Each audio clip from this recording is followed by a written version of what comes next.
45 పైగా రాజకీయ ప్రస్థానం ఇది. ఇప్పుడు మీకు 75 ఈ వయసులో రేవంత్ రెడ్డితో ఈ టజల్ పోరాటం అవసరం అంటారా? అంటే ఇప్పుడు రాజకీయంగా అంటే ప్రజా జీవితంలో ఏదైతుందో మనం ఏదైనా కానీ కొన్ని విధి విధానాలు ఒక ప్రజాస్వామ్యయుతంగా ఏదైతుందో ఆత్మాభిమానం ఆత్మగౌరవం బేసిక్గా ప్రజా జీవితమే గౌరవప్రదమైనటువంటి ఒక గుర్తింపు పొందటానికి మనం ఎప్పుడైతే ఆ గౌరవప్రదమైనటువంటి ఒక గుర్తింపు పొందలేకపోతున్నామో డెఫినెట్గా అప్పుడు ఏదైతుందో ఎవరికైనా ఆత్మాభిమానం దెబ్బతింటుంది.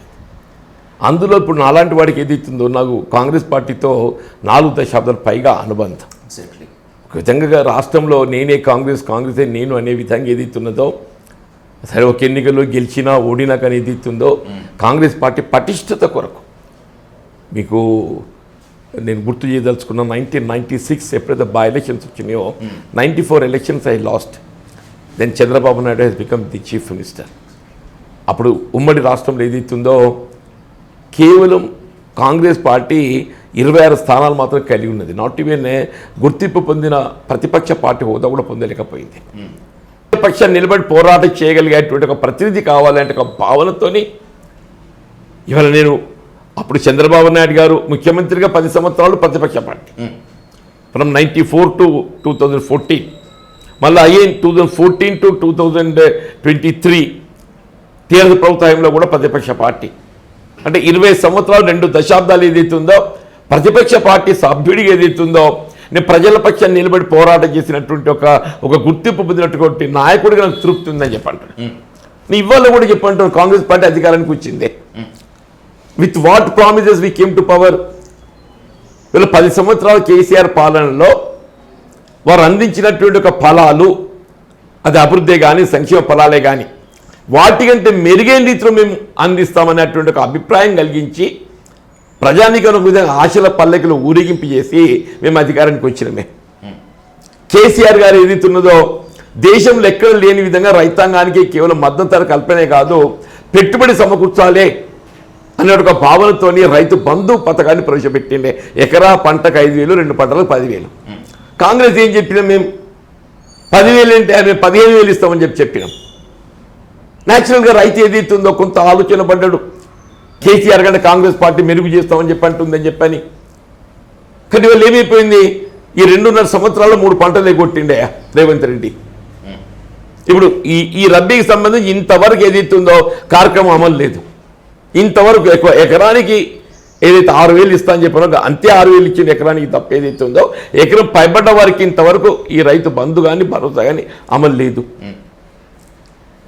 వీళ్ళు అట్లే చూస్తే ఏదైతుందో వీళ్ళ కళ్యాణ లక్ష్మి ఆడబిడ్డలు పెళ్లికి తోడ్పడాలి, ఈ ఆడబిడ్డ అయిన ఆడబిడ్డ కుటుంబానికి భారం కాకూడదు అని చెప్పని దేశంలో ఎక్కడ లేని విధంగా ₹1,00,000 ఆర్థిక సాయం చేసే విధంగా కార్యక్రమాన్ని అమలు చేసిండే.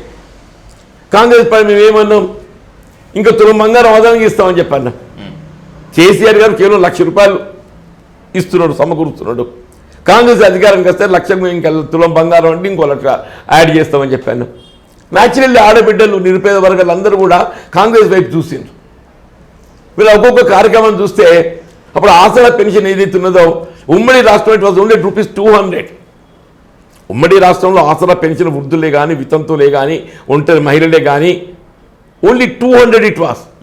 But KCR took it to 2,000. KCR took it to 2,000. ₹200 ఉన్నట్టు ఒక పెన్షన్ను ఆరంభంగా ₹1,000 చేసి రెండో పర్యాయం దాన్ని రెట్టింపు 2,000 చేసి ఇవాళ ఆయన ఏదైతుందో ₹200 పెన్షన్ 2,000 అమలు చేసిందా. కాంగ్రెస్ మేమేమన్నాం 2,000 4,000 చేస్తామని చెప్పన్నాం. న్యాచురల్గా ఎవరైనా ఆలోచనలు పడతారు కదా. ఇప్పుడు 2,000 4,000 చేయడం కాదు, అసలు ఈ 2.5 సంవత్సరాల కాలంలో ఏదైతుందో అర్హత పొందినటువంటి ఒక అర్హులకు ఏదైతుందో ఎవరి కూడా కొత్త పెన్షన్ మంజూరు కాలేదే. కొత్తగా ఒంటరి మహిళలు వితంతువులు సహజంగానే దురదృష్టం కొద్ది పరిస్థితి వస్తుంది, ఓల్డ్ ఏజ్ వస్తుంది. మీ బీడీ కార్మికుల పెన్షన్ దేశంలో ఎక్కడ లేదే. బీడీ కార్మికులకు పెన్షన్ దేశంలో ఎక్కడ లేదు. It's only Telangana is the only state where the government is giving pension to the BD rollers. ఇప్పుడు 2.5 సంవత్సరాలు కొత్త వాళ్ళకి పెన్షన్ ఇదే వీరికి అది ఆడబిడ్డలు earlier to whom KCR has given sanction వాళ్ళే పొందుతున్నారు తప్ప కొత్తగా రేవంత్ రెడ్డి వచ్చినాక ఏ ఒక్క బీడీ కార్మికురాలికి పెన్షన్ ఇచ్చిన ఉదంతం లేదు అని చెప్పి అంటున్నాను. వీళ్ళ నిరుద్యోగ యువత no job calendar. Rahul Gandhi గారు అశోక్ నగర్ కోచింగ్ సెంటర్స్ అన్ని విజిట్ చేసిండు. అసలు తెలంగాణ రాష్ట్ర ఏర్పాటు ఉద్యమమే ఏదైతుందో నిరుద్యోగ యువతకు ఉద్యోగ అవకాశాలు కల్పన మెరుగుపరచడం చెప్పి అంటున్నా. విద్యార్థులు విద్యా అవకాశాలు మెరుగుపరచడం చెప్పి అంటున్నా. వీళ్ళు ఏమైపోయింది విద్యార్థులు విద్యా అవకాశాలు ఫీజు రియంబర్స్మెంట్ దాదాపు 10,000 కోట్లు. వీళ్ళ కోర్టు ఏదైతుందో మొట్టికాయలు వేసింది. రాష్ట్ర ప్రభుత్వం చెల్లించాల్సినటువంటి ఒక ఫీజు రియంబర్స్మెంట్ చెల్లించలేకపోతున్నది కాబట్టి you can get collect it from the parents అని చెప్పాను. ఓకే, అంటే పేరెంట్స్పై భారం వేయడమే కదా ఇది ప్రభుత్వ వైఫల్యానికి నిదర్శనం అర్థం పెట్టినట్టే కదా. నిరుద్యోగ యువతకు ఏదైతుందో మొదటి సంవత్సరం 2 లక్షలు, రెండో సంవత్సరం 1 లక్ష అని చెప్పానడా. ఇప్పుడు 3 లక్షలకు అధికారికంగా పేర్కొంటుంది 60,000, కల్పించింది 17,000. ఇవాళ అశోక్ నగర్ విజిట్ చేయమని చెప్పండి ఒకసారి రేవంత్ రెడ్డి గారిని. అశోక్ నగర్ విజిట్ చేయమని చెప్పండి తెలిసే సంగతి ఏందనేది.